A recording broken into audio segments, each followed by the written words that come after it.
Alright everybody, Mouse here, and this is our first guild boss video after the patch, and wow, we finally reached rage count 10 at 3.5 billion scores. So in this video, we're gonna do a couple of things. But before that, just want to apologize in advance because you might hear some noise around me while recording this because I'm not yet at home, just playing on my laptop, and kind of want to just record this and like share you guys this before the reset, before a possible change of meta when Charlotte becomes available in the rate up banner. So we're gonna do a couple of things. So firstly, I'm gonna share with you guys the update on my characters, the composition, as well as the itemization.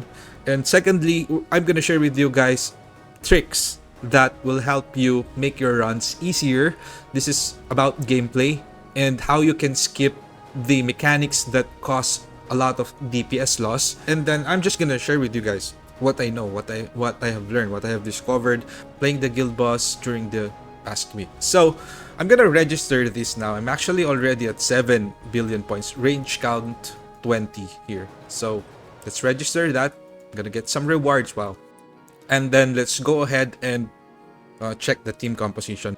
So again guys, just a quick favor, season 3 of the content creator program is about to end on September 20th, and your support will be automatically cancelled, I think. I'm not sure yet, but that's how it was during the past seasons. If you want to keep supporting me and if you want to receive the codes as well, all you have to do is to go to your Netmarble account, go to your My page, and then click the extend support so that your support will be carried over to the season 4, and so that you will not lose your streak as well as your accumulated points here in our support page. And just in case you still need some codes, we still have thousands of codes to give away here, essence stones, gold, whatever. All you have to do is to support me here, and I'm gonna send the codes every few hours.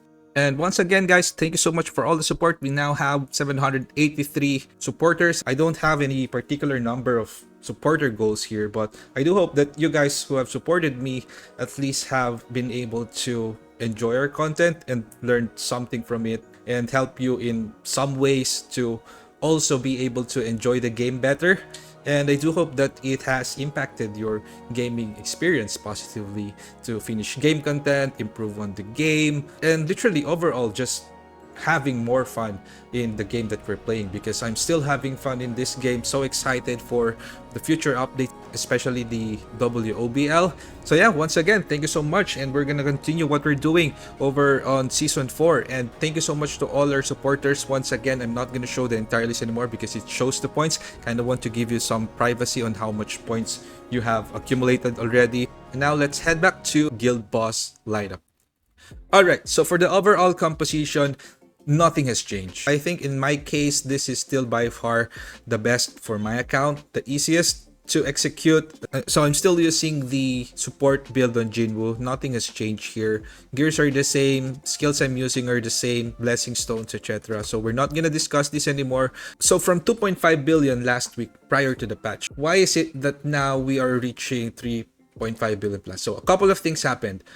There were apparently a lot of bugs that prevented us from really getting high scores, especially the bracelet. There were units that had crit problems. Libora's weapon was not working last week as well. So a lot of things changed, which is why most of us got a huge damage spike. So Rage 10 is at 3.4 billion. I've been trying to get that in the past week, but I was not able to do so.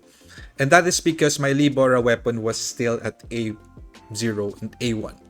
So I decided to advance it to A3 first, and got the Rage 10 at A3 with 3.440 or 3.430 billion points.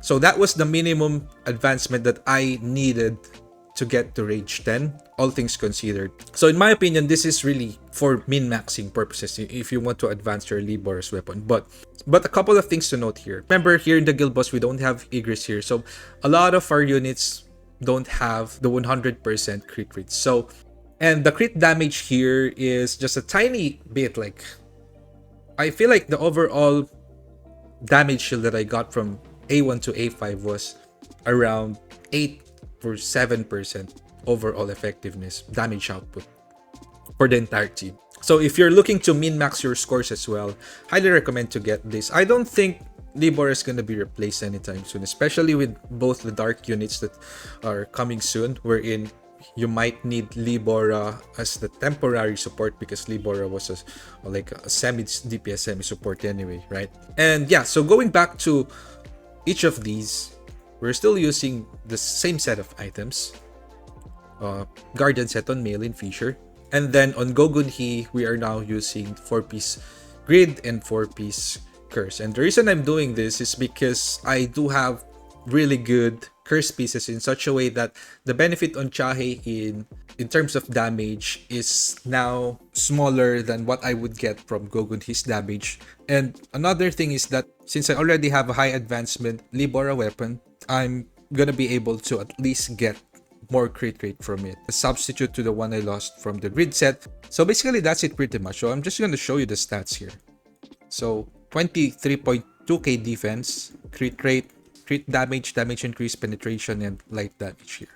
And for Chahe in stats here, we have 25.5k attack, crit rate, crit damage, and there you go. All my best artifacts are in Chahe in right now.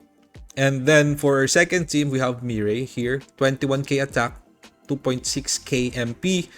Damage increase is at 17.5%.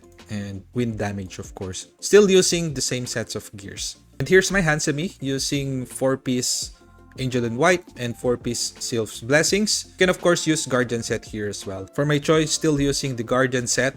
Although at A5, you might want to try Blessing set. I haven't tried it yet. I'm still trying to get Choijong into wave 5, but kinda unlucky. So I'll just let you know once I try it myself. But for now, this is what I'm using so that he can deal a bit of damage. So skill levels here. So for team number 3, have Min here. Still using the Guardian set Sylph combination.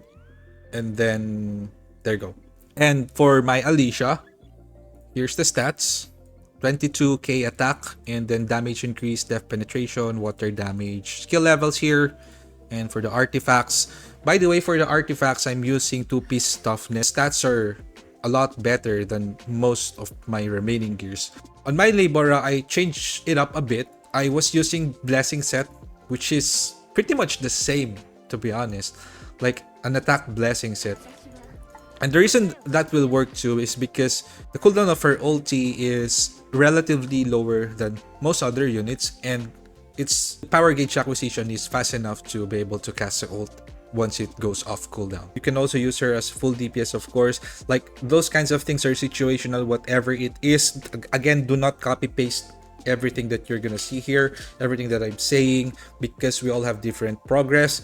Just use whatever you have and just use whatever you think will help you overall and test it. Okay, so in this case, since I have an extra attack based Angel in White set, as you can see, then I use it on my Libora to kind of push a bit more damage on Alicia.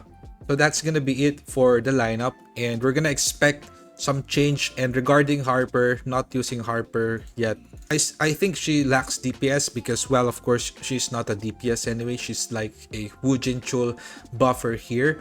Although I think we might not use her on the guild boss. We're probably gonna use Charlotte here in this slot, or maybe we can go triple dark. So I'll just let you know. We still have to test, but I'm super excited about what Charlotte is going to be able to contribute to the team here, because she's now the main dark DPS and she's going to benefit from the Moon Shadow as well.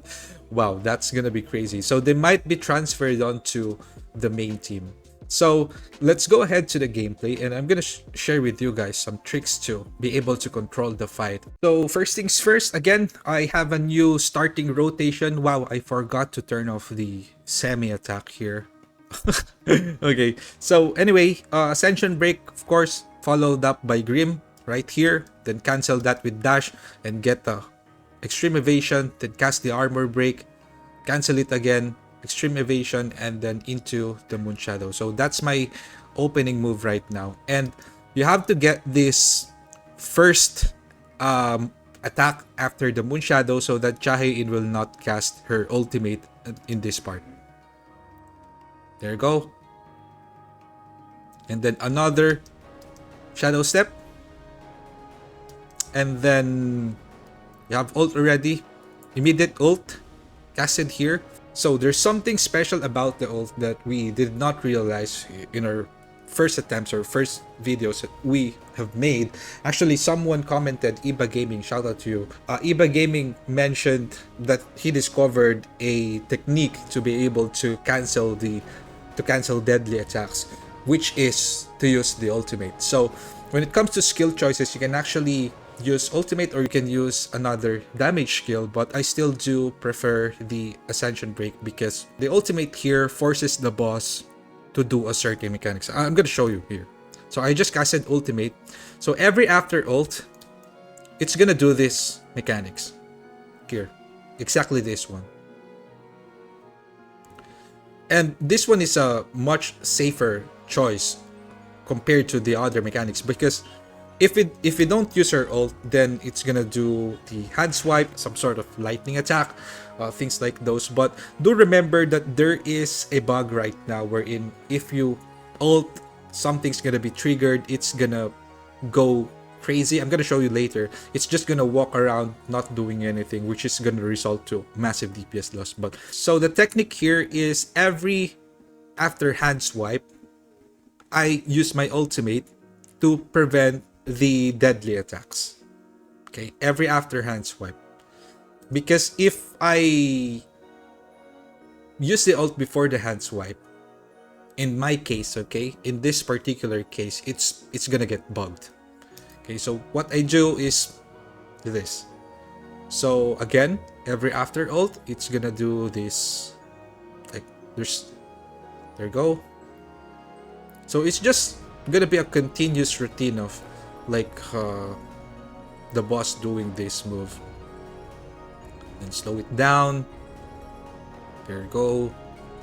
And then we have an ult ready once again. Shadow step. Ultimate there. So at 1 minute 30 seconds, it's gonna shout or it's gonna go berserk. I'm not sure what kind of move is that, but we're gonna see it later. So this one. So when he does this, you can get a shadow step here. Remember, okay, remember that. Oops, get shadow step there.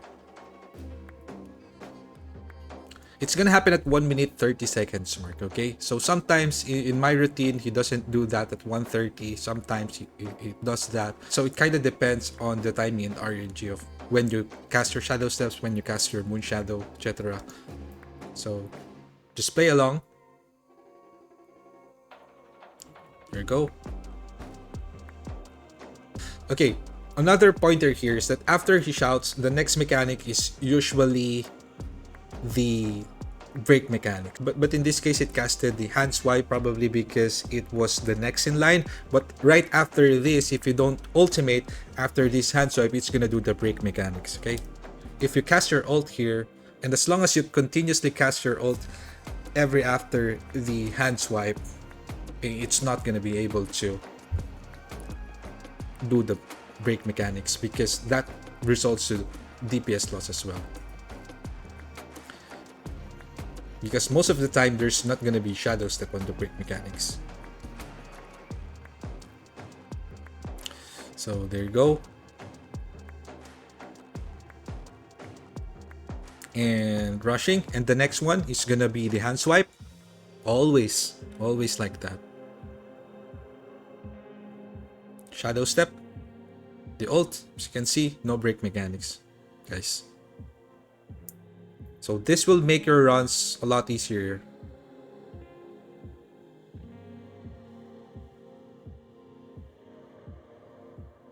Okay, followed up, expected already. Get the shadow step from there.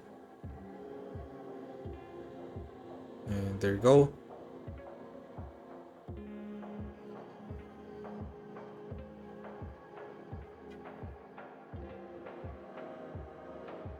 Alright. So as you can see here, I don't have the ult anymore. So There. Did you see that?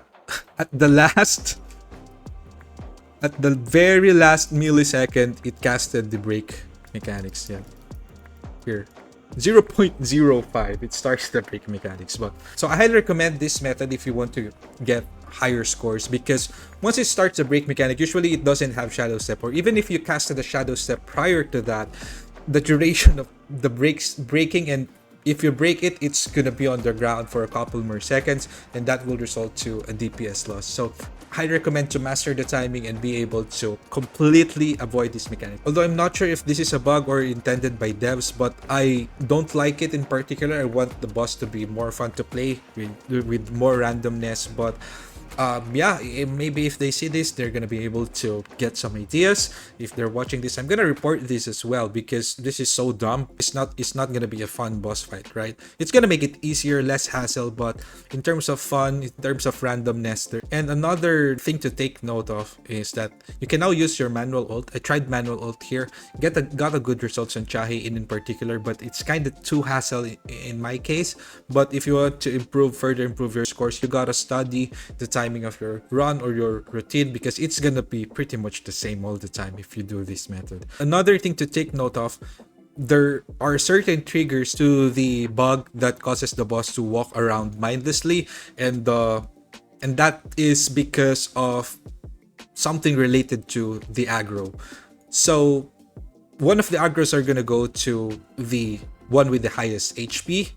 So I'm not sure in particular what triggered it, but in some of my runs with different setups, if I ult immediately at the very first ult, then the boss is gonna be bugged. But right now in this setup, it doesn't. So I'm pretty sure if I lowered my Hanseme's HP and I ult immediately at the beginning, then it's gonna get bugged. So why don't we try it here just real quick? So let me just change up the gears to, so let's test it out here. Let's do the same opening. I'm gonna show you. And devs, I'm gonna report this as well, but the devs, you guys should really step up your game when it comes to your QA and optimizations. Seriously, the guild boss has become even super lag after the update. Okay, let's cast the ult here before it's gonna do the hand swipe after that. But if we cast the ult here, let's check. There you go. So it's gonna walk. I got lucky because it didn't walk continuously, but I'm pretty sure some of you guys experienced that when you cast your ult before or during the hand swipe mechanic. So yeah, kinda avoid that.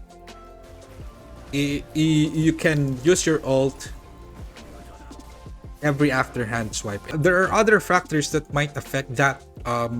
I'm not really sure how to find it. I've been testing it, but I don't want to test it any further because that's not my job anymore. So Netmarble, do your job properly, do your work. This is crazy. A lot of people are getting annoyed already by that bug. My guildmates, I myself experienced that.